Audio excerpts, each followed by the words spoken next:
मरणारच आहे ना, म्हणून काय मरायला घाबराव का लढायला जाताना क्षत्रिय तो मेला तरी स्वर्ग जिंकला तर गादी. दोन्हीतलं काय करायचं लोक ते दोन्ही शिकारीला निघाले आणि पोलं त्यांना तत्वज्ञान सांगते.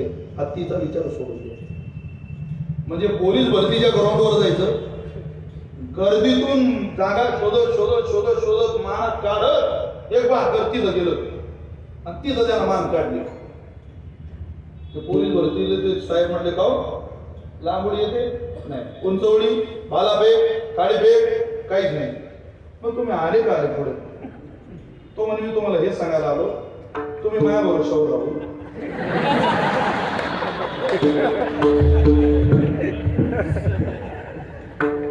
तुम्हाला कळलं बरं.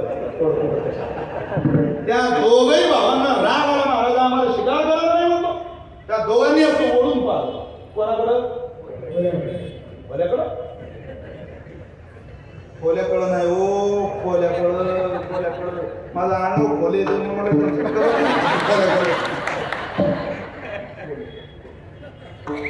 तिथून पळत सुटलं घरी.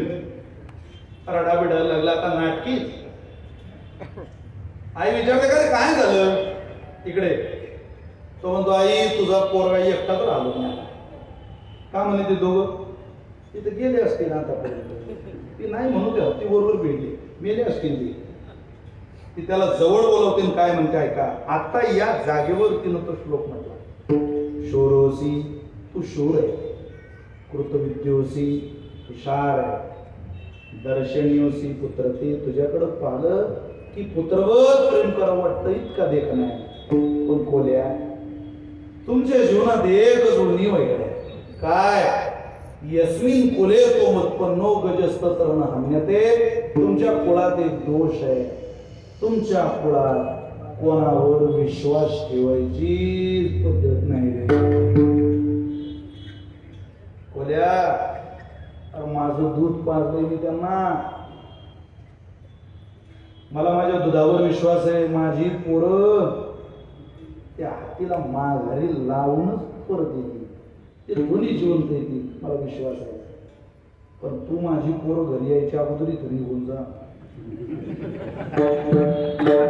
कारण ते आल्या आल्या तुझ्या नरडीचा घोड घेतील. का हो? अरे आमच्याच घरचं खाऊन आमच्याच पोरांच्या ताकदीवर संशय घेतो लेका. अभिनयात जगणारी माणसं सिंहाच्या उंबरठ्यात चालत नाही. जशी अभिनयातली माणसं ऐका, जसं अभिनयात लोक कोल सिंहाच्या दारात चालत नाही, तसा अभिनयातला साधक परमात्म्याच्या दारात चालत नाही.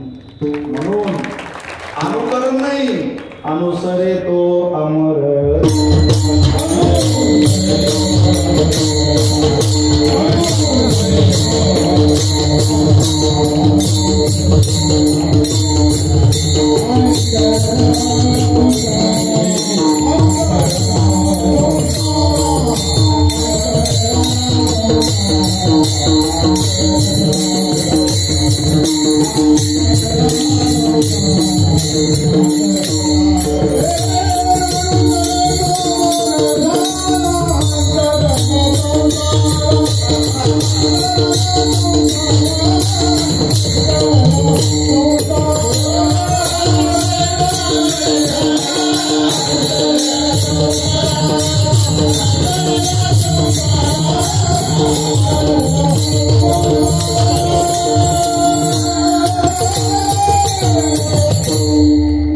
अनुसरे तो अमर झाला. जो अनुसरे तो अमर झाला. कशाला? त्याला प्रसाद काय मिळाला? अंतराला संसारा. इथं संसार शब्दाचा अर्थ देह असा घ्यायचा. संसार म्हणजे देह. याचा विसर पडला म्हणजे संपलं. आपण कोण आहोत, कोण्या जातीचे आहोत, कोण्या धर्माचे आहोत, कुठं जन्माला आलो, काही नाही. इतकं मोठेपण प्राप्त झालं आता की त्या मोठेपणावर मी कोण आहे याचा सुद्धा आठवण. बस ब्रह्मभूत सन्नात्मान शोचती न कांक्षती. हृदयार्ध एक झाली. बास एवढं पद न अनुसरे तो अमर झाला. इतकं मोठं व्हायचं असेल तर अनुसरण स्वीकारावं लागेलच, शरणागती स्वीकारावीच लागेल. शरण येणं हा खूप मोठा जीवनातला आयुष्यातला महत्वपूर्ण टप्पा आहे. बऱ्याच लोकांना ताट चालता येतं, शरण येता येत नाही. ज्याला मोठं व्हावं वाटतं त्यानं शरण यायला शिका. अरे ज्या परमात्म्यानं जिने हा जीव दिला दान दयाचे करीन चिंतन. बसलेल्या मंडळींनी जरा शांत डोक्याने डोळे बंद करून विचार करा, भगवंताचे किती उपकार आहे आपल्यावर. देव न मानणारी माणसं या जगात वास्तव्याला आहे, जे देव मानत नाही, परमात्म्याची शक्ती मानत नाही. देवाची शक्ती नाही, परमात्मा नाही. मुंबईला समुद्र आहे, खाडी किती लांब असेल तरी तुम्हाला किलोमीटर अंदाजे 10-15 किलोमीटर. एखादं जण सांगा ना, 60. ठीक आहे, 60 थोडंच झालं ना. खाडी समुद्र चला जाऊ द्या, जे काय तुमच्या ध्यानात घ्या.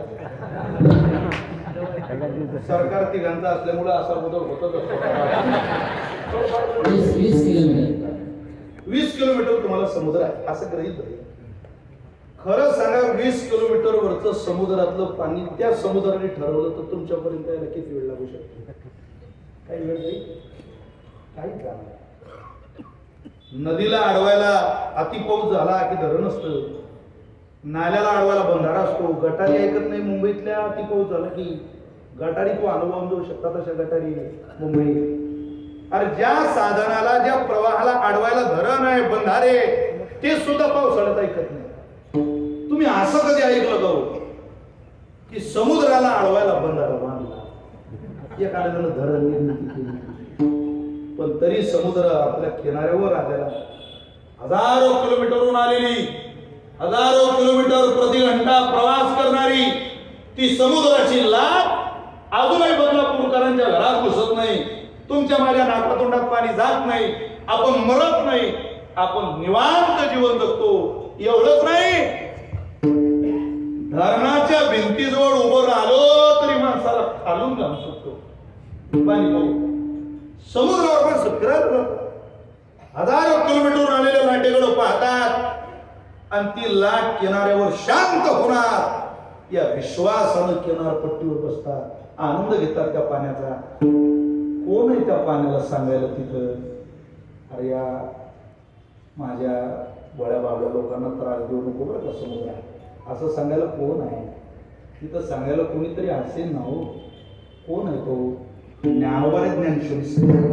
मी निघालो से भोवतळी समुद्रे ही महाजळी, ही पासूची डिपुडी विरेची ना. ज्ञानोबा हा विरघळवणार नाही तुम्हाला त्रास देणार नाही का? त्याला मी सांगितलं, पर्वती वैसकान संडावी समुद्रे रेखान ओलांडावी. ते मान्य करत नाही. देव नाही काय म्हणतो? तुला काय कळतं लेखा, तू गाजर पारखी. संत वाङ्मयवाद अनावरेशी आमच्या भागात एखादा देव नाहीये विषयावर भाषण केलं 2 तास. लोक शेवटी म्हटलं, काय सुंदर बोलले हो तुम्ही. तुम्हाला देवाची कृपा. असल्या लोकांचं काय नाट करायचं? त्यांना आपली पोळी भाजून घेता येते फक्त, पण अंतर्मनात शिरून परमात्म्याबद्दलचं चिंतन जगासमोर मांडता येत नाही, स्वतःला अभ्यासता येत नाही. त्याला अनुसरणच लागतं. भक्ती साधना काढायला अनुसरण आहे आणि ती भक्ती मातेचं लागेल. बाबा अहंकार निशिगण गुरु वचन